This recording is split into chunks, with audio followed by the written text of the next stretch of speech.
नमस्कार जय हिंद साथियों, आपके अपने इस ऑनलाइन प्लेटफॉर्म पर आप सभी लोगों का स्वागत करता हूं। साथियों, आज से हम एक नए खंड की शुरुआत करेंगे। यह खंड आपका एमपीपीएससी मुख्य परीक्षा के सिलेबस के अंतर्गत पेपर नंबर सेकंड, उसका सेकंड पार्ट का फर्स्ट नंबर का जो यूनिट होगा, क्या कहा मैंने, ध्यान से सुनिएगा। एमपीपीएससी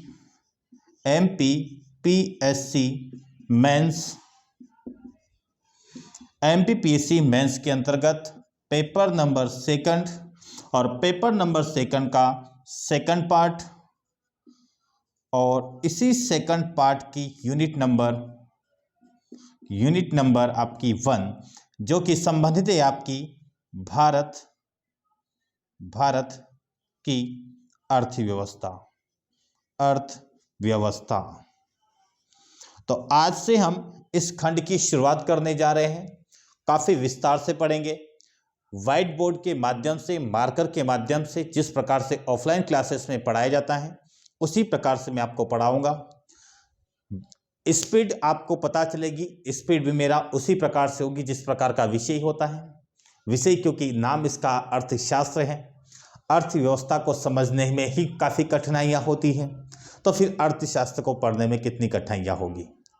तो चलिए साथियों, आप मेरे साथ पढ़ेंगे भारत की अर्थव्यवस्था, अर्थात भारत की अर्थव्यवस्था के अंतर्गत आज जो हम टॉपिक पढ़ने जाएंगे वह टॉपिक आपका होने वाला है, जैसा कि मैंने एक चार्ट बना रखा है। इस चार्ट से आप ये समझेंगे कि आज की क्लास में हम कोशिश करेंगे कि यह जो चार्ट आपका है ये पूरा कंप्लीट हो जाए। बाय द वे, अगर नहीं हो पाता है तो हम इसे अगली क्लास के पार्ट में करेंगे। तो यहाँ पर राष्ट्रीय आय के बारे में मैं आपको आज की क्लास लेने वाला हूँ। राष्ट्रीय आय के बारे में आपका सिलेबस में लिखा हुआ मिलेगा, जो कि आपका यहाँ पर लिखा है एक टॉपिक, राष्ट्रीय आय के मापन की विधियां। सिलेबस में सिर्फ इतना ही मेंशन किया गया है। तो क्या सिर्फ हमें इतना ही पढ़ना होगा? नहीं, हमें राष्ट्रीय आय से संबंधित उन सारे पक्षों को समझना पड़ेगा जो आज की क्लास में आप जरूर समझेंगे। तो क्लियर है साथियों? जल्दी से आ जाइए और पूरी तरह से एकदम एकाग्रचित होकर आपको ये समझना है। राष्ट्रीय आय सिंपल टॉपिक भी होता है, नहीं तो समझ में ना आए तो ये काफी टफ टॉपिक भी हो जाता है। ठीक है, तो सबसे पहले राष्ट्रीय आय के चैप्टर के अंतर्गत हम राष्ट्रीय आय आखिर होता क्या है, एक जनरल इसका डेफिनेशन देखेंगे, एक सामान्य परिभाषा देखेंगे। उसी के उपरांत हम आर्थिक समृद्धि और आर्थिक विकास क्या होता है इसमें अंतर समझेंगे, और फिर राष्ट्रीय आय से संबंधित कुछ अवधारणा है, जैसे कि जीडीपी, जीएनपी, एनएनपी, ऐसे कुछ अवधारणा है मार्केट प्राइस पर या फिर फैक्टर कॉस्ट पर। ठीक है, ये मार्केट प्राइस एमपी और फैक्टर कॉस्ट एफसी, ये क्या होती है, सारी चीजें उसको समझेंगे। साथ ही साथ में जब ये चरण हम पढ़ा रहे होंगे आप लोगों को, तब हम आपको घरेलू सीमा क्या होती है, निवासी क्या होते हैं, गैर निवासी क्या होते हैं, उन सारी चीजों की बातें में यहां पर जानेंगे। उसके उपरांत राष्ट्रीय आय के मापन की 3 विधियां हम देखेंगे। 3 विधियां कौन कौन सी? एक होती आपकी उत्पादन विधि होती है, एक आपकी आय विधि होती है और एक आपकी व्यय विधि होती है। तो हम राष्ट्रीय आय के मापन की तीनों विधियों के बारे में पढ़ेंगे, काफी विस्तार से पढ़ेंगे, क्योंकि सिलेबस में मेंशन किया गया है। आपका 11 मार्कर क्वेश्चन बन सकता है, 5 मार्कर बन सकता है, या फिर 3 मार्कर में आपका इंडिविजुअल पूछा जा सकता है कि राष्ट्रीय आय की मापन की उत्पादन विधि का क्या तात्पर्य है। ठीक है, तो ये हम देखेंगे। फिर लास्ट में हम राष्ट्रीय आय का क्या महत्व होता है, क्या इंपॉर्टेंस होता है, उसको समझ लेंगे। तो चलिए चर्चा शुरू करते हैं। सबसे पहले हम समझते हैं कि आखिर यह राष्ट्रीय आय होता क्या है। ठीक है, राष्ट्रीय आय होता क्या है उसे समझते हैं।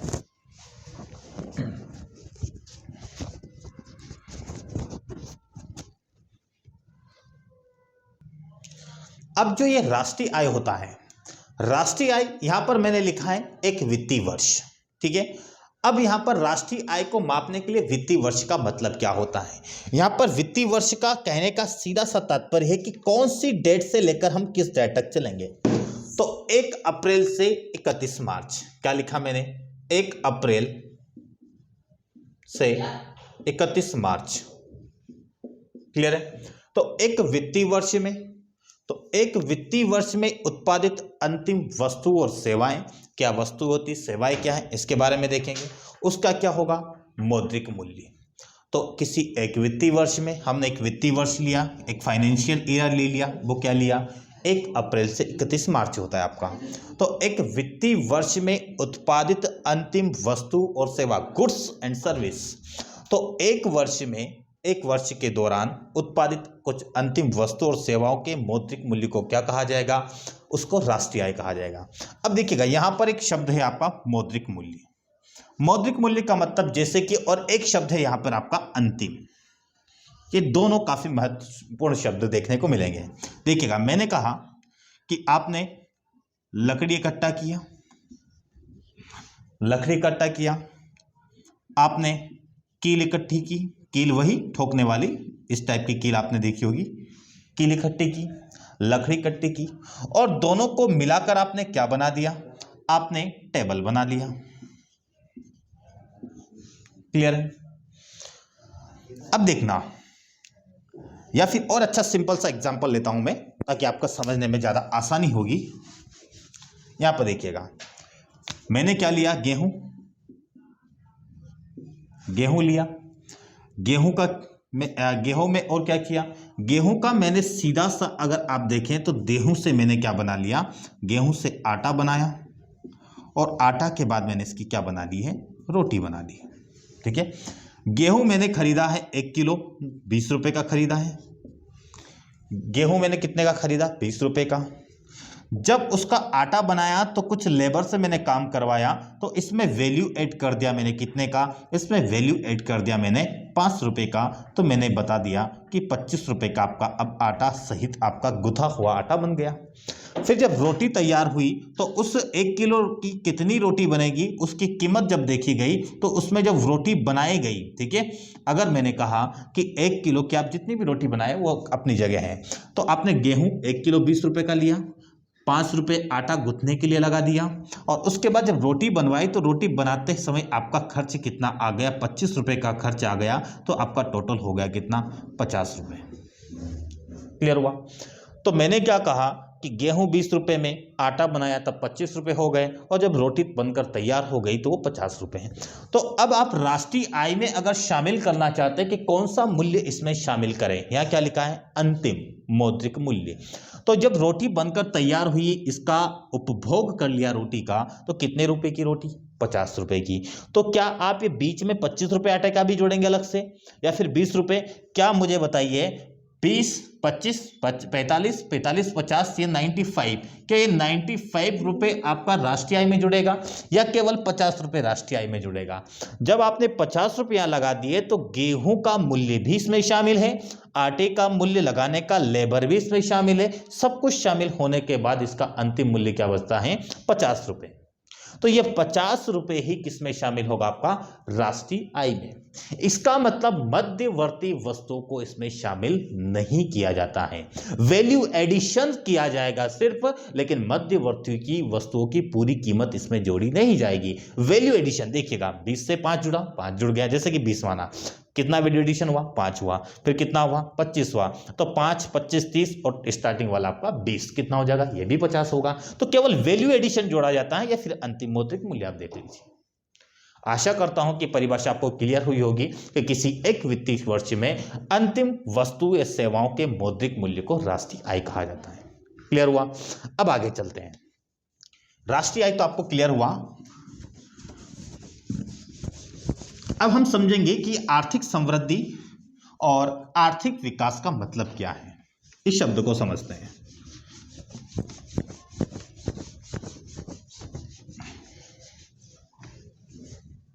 देखिएगा, आर्थिक समृद्धि और आर्थिक विकास दोनों शब्द लिखता हूं मैं यहां पर। यह लिखा आपका आर्थिक समृद्धि और आर्थिक विकास। अब यहां पर दोनों शब्दों को समझना काफी महत्वपूर्ण होगा। इकोनॉमिकल डेवलपमेंट, इकोनॉमिकल ग्रोथ, ठीक है, इसको ग्रोथ बोला जा रहा है, ठीक है।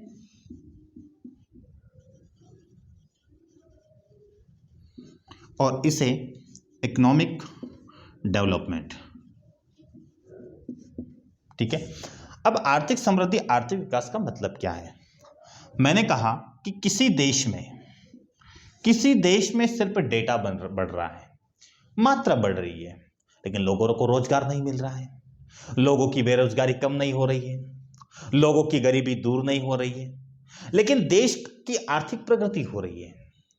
बात को समझना आप, मैंने कहा कि देश की केवल क्या हो रही है, आर्थिक प्रगति हो रही है, लेकिन यह नहीं हो रहा है कि देश आर्थिक विकास। तो ध्यान रखना कि यदि मैंने कहा कि नेशनल इनकम आपकी बढ़ रही, मैंने क्या कहा कि आपकी नेशनल इनकम बढ़ रही है,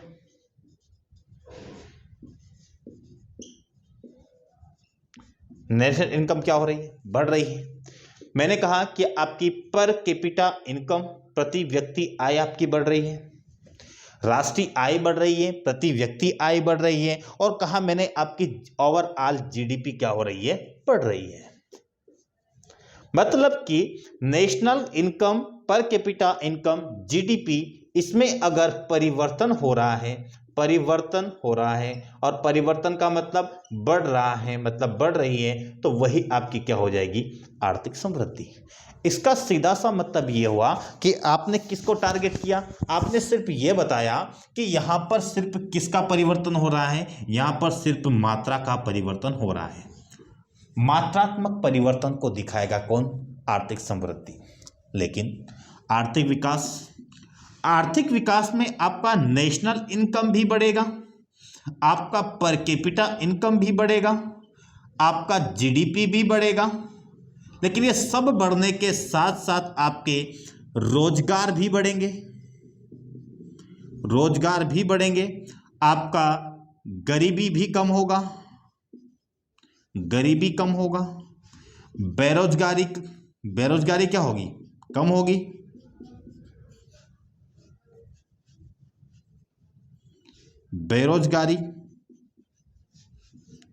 होगी, स्वास्थ्य स्तर बेहतर होगा, स्वास्थ्य स्तर बढ़ेगा, शिक्षा अच्छी होगी, शिक्षा बेहतर होगी। ये सब चीजें अगर हो रही है, इन तीनों चीजों के साथ साथ, तो हम कहेंगे कि उस देश में क्या हो रहा है, आर्थिक विकास हो रहा है। इसका मतलब यह हुआ कि जो आर्थिक विकास होता है, इसमें मात्रा के साथ साथ गुण में भी परिवर्तन होता है, अर्थात मात्रात्मक परिवर्तन के साथ गुणात्मक परिवर्तन भी देखने को मिलता है। उसी को हम क्या कहेंगे, आर्थिक विकास। जबकि आर्थिक समृद्धि सिर्फ मात्रात्मक परिवर्तन को सूचित करती है, और इसमें national income, per capita income और साथ ही साथ जीडीपी बढ़ रही होती है, डेटा बढ़ रहा होता है, आंकड़े बढ़ रहे होते हैं, लेकिन देश में सुविधाएं यथोचित बनी रहती हैं, उसमें कोई भी परिवर्तन देखने को नहीं मिलता है, तो उसे कहेंगे आर्थिक समृद्धि।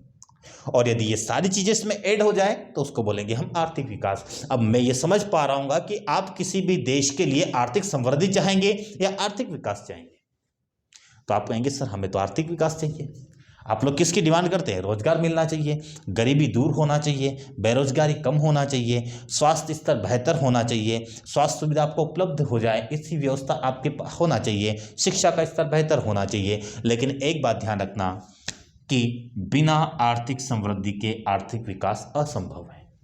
आर्थिक समृद्धि के बाद ही आर्थिक विकास होता है, ये ध्यान रखना।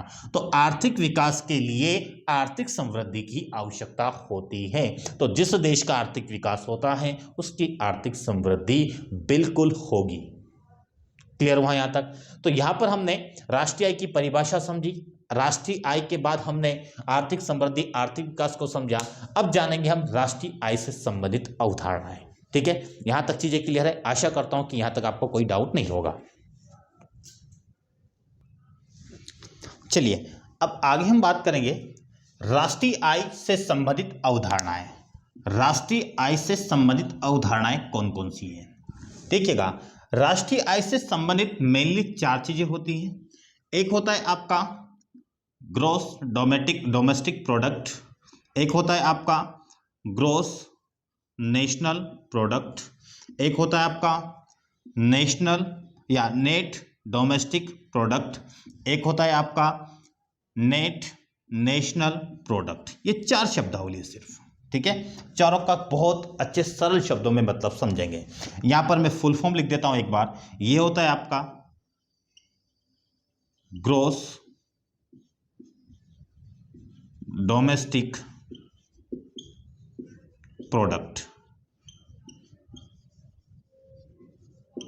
उसी प्रकार ग्रोस नेशनल प्रोडक्ट। फिर आपका होता है नेट डोमेस्टिक प्रोडक्ट, और ये अंत में होता है नेट नेशनल प्रोडक्ट।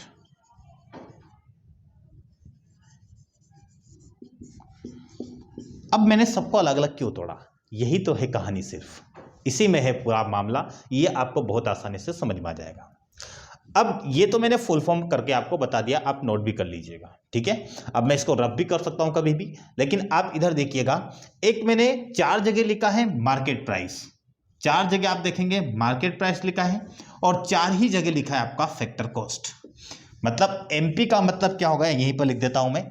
एमपी का मतलब क्या हो रहा है? इसका मतलब हो रहा है मार्केट प्राइस, मार्केट प्राइस, ठीक है, बाजार मूल्य या बाजार कीमत, बाजार कीमत। जबकि एफसी का मतलब है फैक्टर कॉस्ट, ठीक है, या कारक मूल्य या कारक कीमत लिख सकते हैं यहां पे भी, ठीक है। सबका मैंने फुल फॉर्म बता दिया है, एमपी और एफसी का मतलब क्या होता है। अब यहां पर एक चीज देखना, मैं आपको ये चीज तो मैंने क्लियर कर दिया है, एक मैं आपको हस्तांतरित आय क्या होती है, कारक आय क्या होती है, वो समझा देता हूं, क्योंकि यहां पर कारक आय या कारक कीमत लिखा है। देखिएगा यहां पर मैं इस चीजों को रफ करूंगा, फिर से आपको बतला दूंगा, लेकिन आपको मैंने बताया है GDP MP, GNP MP, NDP MP, NNP MP, ये सब मतलब हम समझेंगे, ठीक है। अब कुछ शब्द मैं आपको पहले यह समझाना चाहूंगा, फिर वापस इस पर लोड कराएंगे। देखिएगा, एक होती है आपकी कारक आय और एक होती है आपकी हस्तांतरित आय। कारक आय का मतलब क्या होता है? उत्पादन कारकों के बदले में प्राप्त आय, ठीक है। उत्पादन कारकों के बदले में प्राप्त कारक आय को कहा जाता है कारक आय। ये उत्पादन के कारक क्या होते हैं? उत्पादन के 4 कारक होते हैं। एक होता है आपका भूमि, एक होता है आपका पूंजी, एक होता है आपका श्रम, ठीक है, भूमि, पूंजी, श्रम, और एक होता है आपका उद्यम। भूमि के बदले आपको क्या मिलता है? किराया,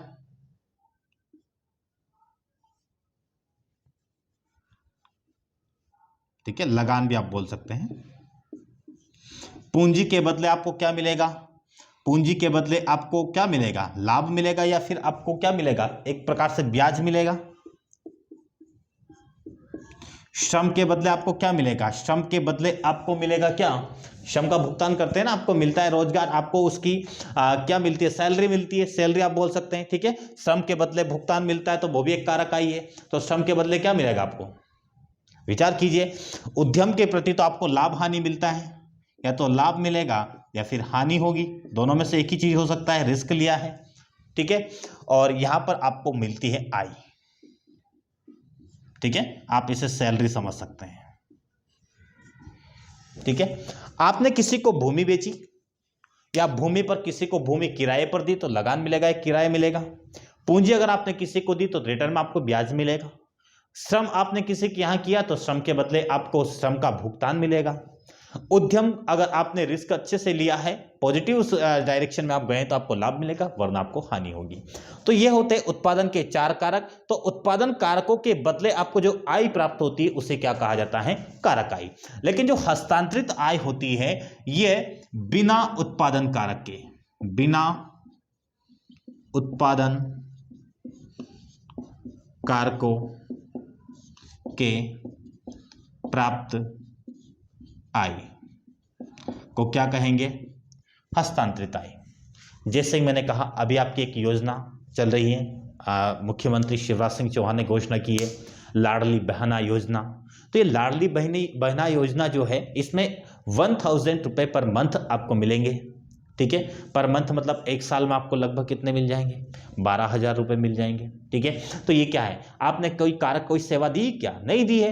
तो ये एक, और दूसरी तरफ आप सोचें तो यहां पर आप क्या लिख सकते हैं? जैसे कि पेंशन, पेंशन, सहायता राशि, सहायता राशि किस में जाएगी आपकी? हस्तांतरित आय में।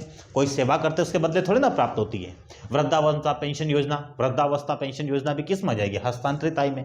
तो कारक आय, उत्पादन कारकों के बदले प्राप्त आय को कहा जाता है कारक आय, और बिना उत्पादन कारक की जो आय प्राप्त होती है उसे हस्तांतरित आय कहा जाता है। अब मुझे ये बताइए, राष्ट्रीय आय में इस हस्तांतरित आय को काउंट नहीं किया जाता है। राष्ट्रीय आय में इनकी गणना नहीं होती है। किसकी होगी? कारक आय की गणना होगी। क्लियर हुआ? अब आगे देखेंगे हम आखिर इनका मतलब क्या होता है, इनको समझेंगे। ठीक है,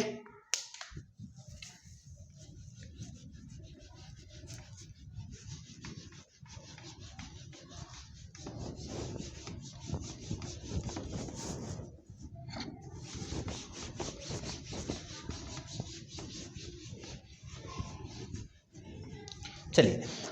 अब मेरे ख्याल से आपको ये मार्केट प्राइस और फैक्टर कॉस्ट पता होना चाहिए। फैक्टर कॉस्ट, कारक आय। ठीक है, अब देखिएगा, हम बात करते हैं सबसे पहले एफसी।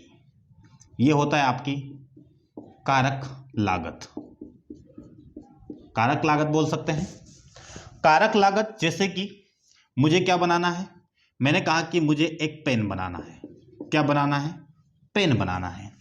पेन बनाने के लिए किन किन की जरूरत पड़ेगी? पेन बनाने के लिए सबसे पहले मुझे क्या चाहिए? पूंजी चाहिए। पूंजी के बाद मुझे क्या चाहिए? एक उद्योग लगाऊंगा तो मुझे भूमि भी चाहिए, भूमि की आवश्यकता पड़ेगी। भूमि के बाद मुझे काम करवाने के लिए लोगों की आवश्यकता पड़ेगी, तो श्रम की आवश्यकता पड़ेगी। ठीक है, उसके बाद में उद्यमशीलता एक तरफ रख लेते हैं थोड़े समय के लिए। पूंजी अगर आपने लगाई तो माना कि एक पेन बनाने के लिए आपने पूंजी खर्च की है, माना कि 5 रुपए। भूमि खरीदी, तो भूमि अगर एक पेन पर बांट दिया जाए भूमि का, तो मान लिया जाए कि भूमि का 2% हम 2 रुपये यहाँ से निकाल लेंगे। भूमि का जो हमने जितना भी भुगतान किया है, तो उसमें से 2 रुपये हमें भूमि के लिए भी कमाना है। श्रम के लिए आपने जब एक पेन बनवाया तो एक पेन बनाने के लिए आपको 3 रुपये देने पड़ रहे हैं। एक पेन बनाने के लिए श्रमिक को कितने पैसे देने पड़ रहे हैं? 3 रुपये देने पड़ रहे हैं। तो बताइए टोटल इसकी एक पेन की कीमत कितनी बन रही है आपकी? 10 रुपये। तो ये 10 रुपये है। अभी ये पेन बनकर तैयार हो गया आपका। पेन क्या है आपका? पेन आपका बनकर तैयार हो गया। ठीक है, पेन आपका बनकर तैयार है। अब ये तो क्या हो गई इसकी? इसी को बोला जाता है कि यह इसकी क्या है? कारक आय। कारक सेवाओं के बदले जो आय होती है उसी को कारक लागत बोला जाता है। मतलब कारक सेवा के बदले जो भुगतान हमें करना पड़ता है उस लागत का जो पेन बनता है उसको हमने क्या बोल दिया? कि कारक लागत है। लेकिन ये मुझे बताइए कि आप लोगों को ये 10 रुपये में पेन मिलेगा क्या? आप जो भी अगर 10 रुपये में दे रहा होगा तो बेवकूफ है फिर वो। क्यों? वो खुद कुछ नहीं कमाएगा क्या? जिसने उद्यम लगाया क्या वो लाभ अर्जित नहीं करना चाहेगा क्या? तो ये पेन जब बाजार में आएगा, यह पेन क्या जाएगा? यह पेन जब बाजार में गया, बाजार में वहां का माहौल देखा कि हमने 50 पेन बनाए थे। कितने? 50 पेन बनाए थे, और 50 पेन की क्या की थी हमने? आपूर्ति की थी। लेकिन 50 पेन की जगह 100 पेन की क्या है? 100 पेन की क्या है? मांग है। तो मांग ज्यादा है, तो ध्यान रखना जब बाजार में यह स्थिति निर्मित हो रही है तो उस पेन की जो कीमत होगी एक पेन की जो कीमत होगी वह हमने कितना कर दिया, 20 रुपये। क्या कर दिया, 20 रुपये। अगर ऐसा नहीं होता तो हम कीमत थोड़ा कम कर देते, लेकिन 10 रुपये से हमेशा कीमत क्या होगी, अधिक ही कीमत होगी उसका बाजार पर। तो बाजार पर जो कीमत होती है, बाजार पर जो कीमत होगी साथियों, जो बाजार पर कीमत होती है उसी को बोला जाता है मार्केट प्राइस, बाजार कीमत। क्लियर हुआ? तो फैक्टर कॉस्ट और मार्केट प्राइस का मतलब आपको समझ में आ गया होगा। क्लियर है? अब आगे चलते हैं, देखिएगा।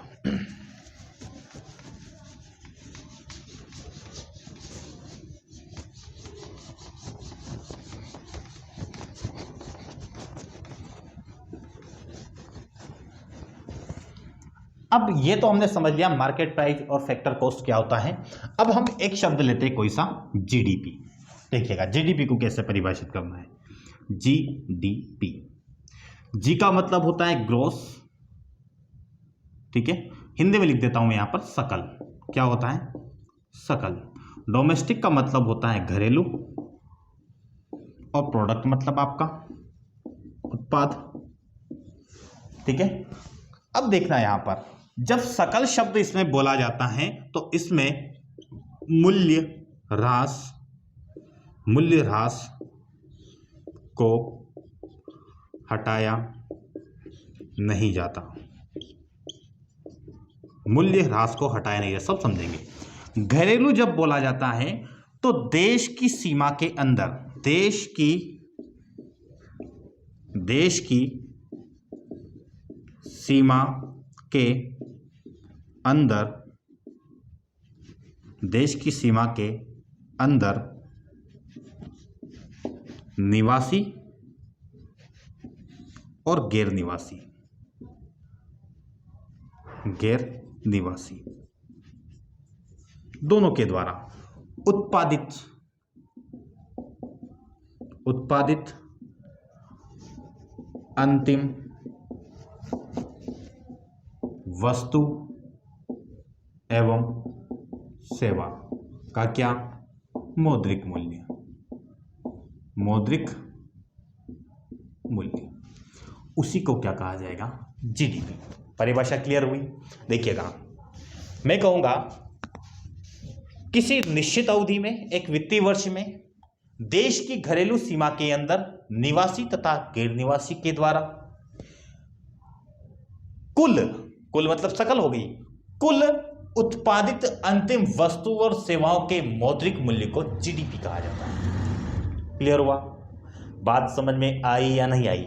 अब मैंने मूल्य ह्रास को क्या हटाया, जैसे कि मैंने क्या किया, मैंने सोयाबीन निकालने के लिए एक मशीन लगाई, ठीक है। गांव में आपने देखा होगा एक मशीन होती है, सोयाबीन निकालना है, गेहूं निकालना है, जो भी निकालना है, मशीन होती है आपकी, जिसे पूंजीगत व्यय कहा जाता है। कि पूंजीगत व्यय, जैसे कि आपने बाइक खरीद लिया, चला माना कि आपने बाइक खरीदी, ठीक है। बाइक क्या है, एक भौतिक संपत्ति आपकी, पूंजीगत व्यय किया आपने, एक जगह से दूसरी जगह पर जाएंगे। अब क्या होता है कि उसके क्या होते हैं, ब्रेक शू उसके घिस गए, क्या हो गए, ब्रेक शू घिस गए, तो नए ब्रेक शू लगवाए आपने, उसका अतिरिक्त खर्च लगाना पड़ा। बात समझ रहे हैं? अतिरिक्त खर्च लगाना पड़ा।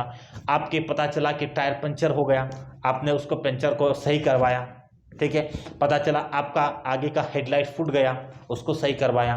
तो ये क्या हो रहा है, ये आपके मूल्य ह्रास हो रहे हैं, आपके उसमें वैल्यू ऐड करना पड़ेगा, उसको सही करवाना पड़ेगा, ठीक है। तो इसमें मूल्य ह्रास को नहीं हटाया जाता है, मूल्य ह्रास इसमें जुड़ा होता है। क्लियर हुआ? तो मूल्य ह्रास को जोड़ते हुए ये कहेंगे किसी घरेलू या किसी देश के अंदर घरेलू सीमा में निवासी तथा गैर निवासी, इसका मतलब भी बताऊंगा निवासी गैर निवासी क्या होता है। निवासी तथा गैर निवासी के द्वारा उत्पादित अंतिम वस्तु और सेवाओं के मौद्रिक मूल्य को जीडीपी कहा जाएगा। और यदि ये जीडीपी, अगर इस जीडीपी को मैं कहूं कि ये आप बताइए मुझे फैक्टर कॉस्ट पर, तो मैं कहूंगा फैक्टर कॉस्ट का मतलब क्या है, फैक्टर कॉस्ट में ये बताइए मुझे टैक्स ऐड होगा, टैक्स ऐड होगा क्या इसमें? नहीं होगा, क्योंकि हमारी कारक वो सेवा है ही नहीं। कारक सेवा क्या टैक्स है क्या? नहीं है। तो कारक सेवा तो केवल 4 है, श्रम, भूमि, पूंजी, उद्यम, 4 है। तो अगर मैंने कहा फैक्टर कॉस्ट, तो इसमें आपका टैक्स भी नहीं होगा। क्या नहीं होगा? इसमें आपका टैक्स नहीं होगा, ठीक है, टैक्स नहीं होगा, टैक्स नहीं होगा। तो ये बताइए मुझे टैक्स नहीं होगा तो इसमें सब्सिडी होगी? सरकार देती है सब्सिडी, तो सब्सिडी भी कैसे होगी फिर? जब बाजार में आ जाती वस्तु उस पर मिलती है सब्सिडी, ठीक है, तो सब्सिडी नहीं मिलेगी। अगर मैंने कहा जीडीपी आपको मार्केट प्राइस में बताना है, तो इसके लिए टैक्स भी इसमें जुड़ा होगा, टैक्स जुड़ा होगा। कुछ भी आप खरीदेंगे, पेन खरीदेंगे, टैक्स जुड़ा हुआ है, इनबिल्ट है उसमें, आप प्रत्यक्ष कर है, वो आप दे रहे हैं उसे, ठीक है। और यदि इसी में मैंने क्या कर दिया, सरकार ने आपको सब्सिडी दे दिया, क्या दे दिया, सब्सिडी, सब्सिडी दे दिया, तो ये सब्सिडी उसमें से क्या होगी, माइनस हो जाएगी, सब्सिडी घटेगी। यहाँ पे सब्सिडी जोड़ ही नहीं रहे, यहाँ पे सब्सिडी को हटा रहे हैं। मैंने कहा सिलेंडर 1000 रुपये का, सरकार ने 200 रुपये की सब्सिडी दे गई, तो आपको कितने का पड़ा, 800 रुपये का। उसी में टैक्स 100 रुपये का जुड़ा हुआ है, मान लीजिए। समझ रहे हैं बात को? ये एग्जाम्पल की तरीके से मैं समझा रहा हूं। तो ऐसे आप परिभाषित कर सकते हैं किसी को भी। जीडीपी बोला मैंने, तो आप ऐसे बता सकते हैं। अगर जहां पर आप जीडीपी की जगह अगर आप देखेंगे नेशनल, ठीक है, अब एक शब्द को और समझाता हूं, ये तो जीडीपी हो गया, इधर देखिएगा, ये है आपका क्या लिखा है, जीएनपी। अब जी का मतलब तो मेरे ख्याल से आप समझ गए होंगे, सकल का मतलब क्या होता है, ये मैं नहीं समझाऊंगा। अब यहां लिखा है नेशनल, राष्ट्रीय। राष्ट्रीय में ध्यान रखना, घरेलू सीमा के अंदर केवल निवासी के द्वारा उत्पादित अंतिम वस्तु और सेवा, उत्पाद रहेगा, उत्पाद मैंने वहां समझा ही दिया है। तो बस यहां पर अंतर क्या आ जाएगा, नेशनल में आपका केवल निवासी है, डोमेस्टिक घरेलू में आपका निवासी और गैर निवासी दोनों होते हैं। बात समझ में आ रही है? अब देखना, एक जगह हमने लिखा है आगे एन का मतलब क्या हो जाएगा, अब यहां पर सकल की जगह क्या आ जाएगा, नेट। नेट का मतलब उसमें से मूल्य ह्रास को क्या करेंगे, हटा देंगे, तो नेट मिल जाएगा। अगर मैंने जी में से मूल्य ह्रास को हटा दिया, मूल्य ह्रास को, ठीक है, मूल्य ह्रास को घटा दिया, तो आपको क्या मिल जाएगा, नेट, मतलब आपको मिल जाएगा शुद्ध, ठीक है। सकल में से मूल्य ह्रास हटा दिया तो क्या मिलेगा आपको, शुद्ध मिल जाएगा। तो मेरे ख्याल से आप सारे शब्दावली को आप परिभाषित कर सकते हैं। मैंने जीडीपी आपको बता दिया क्या होता है। अब मैं आपको कल की क्लास में राष्ट्रीय आय के मापन की विधियां बताऊंगा और राष्ट्रीय आय के महत्व की चर्चा हम कल की क्लास में करेंगे। तो आशा करता हूं कि आज आपको सारी चीज़ें क्लियर हुई होगी, नहीं हुई तो आप जरूर बताइएगा। हम आपको इसका पीडीएफ भी आपको अवेलेबल करवा देंगे, जैसा कि आप एप्लीकेशन पर सारी चीज़ें देख ही रहे हैं, ठीक है। तो ये हमने आज राष्ट्रीय आय के टॉपिक को स्टार्ट किया है। कल की क्लास में हम राष्ट्रीय आय के मापन की विधियां देखेंगे। तो चलिए साथियों, आज के लिए इतना ही, मिलते हैं कल की क्लास में, तब तक के लिए नमस्कार, जय हिंद।